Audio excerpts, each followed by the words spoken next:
Nu, vienu žodžiu, čia sunkiai neėjo, nesidavė niekaip sunešti ved, tai reikėjo iš naujo viskų daryti, va reikėjo iškelti tos jens speitinyčių, o pasirodo problem buvo, kad tos senus speitinyčio buvo ant vien kundis jau įsiveisus, tokiai kundis, kaip kirmina, tokiai laukas, ir aš mečiau į to speitinyčių vanos bėg laukų, dabar va padėjau naują speitinyčių, jau pradėjau atvarkyti į savilį, ein po biškį.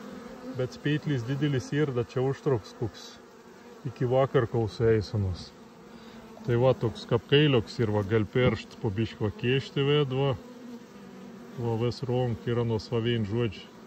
Ten šelta vedau ir va. Все, va ištrauk peršti leiktas keli. Nu. Tai va, bitsenus kap viens ir va susidėjai tai kamuliok, janos dabar po biškį, jau čia va tvark neštus.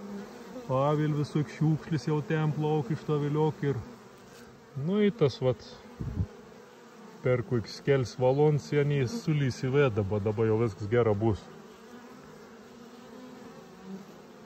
Tai va, vien žodžiu, gali stovėti, nepekts va, nieks nekondanos.